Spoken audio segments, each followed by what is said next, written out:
از ایمانداری است. مسلمانای ما ایرا فراموش کردگیان، فراموش کردن که مسلمان هستند، فقط دستگیری به کار حرام. اون انسان‌های فاسق دستگیری میکنن. وار که همین چند تا بلاگر مشهوری که هست در همین یوتیوب، من نامشون نمیگیرم، الله اونها را هدایت بکنه، فاسق ترین مردم هستند. ای همه بدترین فاسقها همون بلاگرهای هستند که یک ویدیوی میپرتویند، در او ویدیوشون خو آبرو ریزاندن مردم هسته، خو دشنام و حقارت فحش هسته، خو اتویت شپکی هسته که فقط آبرو ریزاندن یا دشنام و حقارت فحش.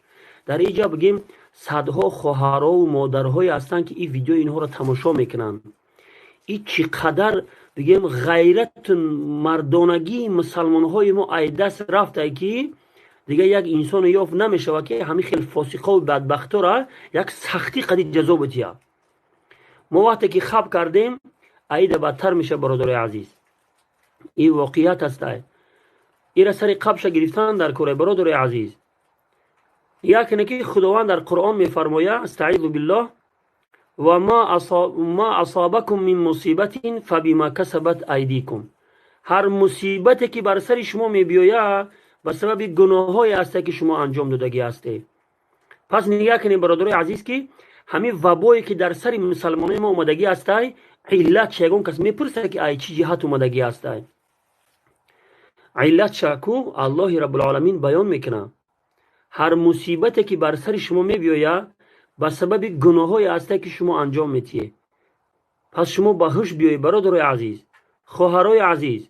پیش از اون که همین کار گناه میکنه، فکر کنه که همین گناه کردگی من یک مصیبت، یک پریشانی را، یک ناکامی و نابراری را در سری من حتما میبیاره، بیا نکنم همین کارا. و همین خاطر برادر عزیز دوستاتون و رفیقاتون بر حذر بداره، نصیحت کنی را ترک نکنی. برادر عزیز، قوم بنی اسرائیل را خداوند عذاب کرد و علتی یعنی سبب عذاب اومدنشون بیان کرد. نگاه کنید برادر عزیز، خداوند در قرآن علتی عذاب اومدنشون بیان میکنه که كانوا لا يتناهون عن منکر فعلوه. بنی اسرائیل میگه خداوند که اونها از کار گناهی که میکردند یکدیگر را باز نمیداشتند، به همین خاطر به سر اونها عذاب اومد. عیناً همین کاری که بنی اسرائیل کرد و در سرشون عذاب اومد، واقعا همون کارها را ما هم انجام میدیم. برادر عزیز، وقتی که همسایه را میبینیم که همسایه زنش به حجاب میبرویه، دخترش به حجاب میبرویه، ما اوت گپ نمیزنیم، میگیم ما گپ زنم خفه میشوه. در یک کوارتیر 5 نفر زندگی میکنیم، در این مهاجرت 5 کس نماز نمیخونه، یا یک کس نماز میخونه دیگرش نماز نمیخونه. و انسانی که نماز میخونه دیگر انسانهاش نمیگه که ای برادر بخی نماز تا بخون. پس نتیجه ای چی میشوه؟ نتیجهش همین میشوه که یک روز یک بلای بزرگی به سرمون میبیاید. لفظ حدیث در اومدگی که وقتی که در بین مسلمان ها زنا و فحشا عام شوه، در بین اینها کسلی وبا میبیاید، کسلی های گذرنده بسیار، کسلی های ویرون میبیاید که اونها را قتل عام میکنن، مرگ و میر زیاد میشوه. این حدیث در حدیث جناب رسول الله صلی الله علیه و سلم اومدگی است برادر عزیز. یعنی که وقتی که زنا و فحشا عام شوه در بین مردم کسلی وبا پهن میشوه. پس همین وبایی که در تاجیکستان اومدگی است، علت چگون بر یک دیگر تا نپرسیده که برای چی است. و چخیلی که ما آیت قرآن برای شما بیان کردیم، هر مصیبتی که بر سر شما میبیاید به سبب گناهایی است که شما انجام میدید.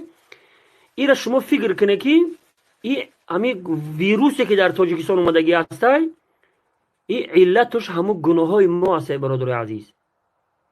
وقتی که ما شما در این اینترنت اینقدر گناهایی را انجام میدیم، وقتی که در تاجیکستان زنهای شوهردار حتی میبرویند زنا میکنن، مردهای زندار میبرویند زنا میکنن، اینها فکر کردن که همین روز گناه کردم با بگه را اگر عذاب الله که نامد او وای فراموش میشوه.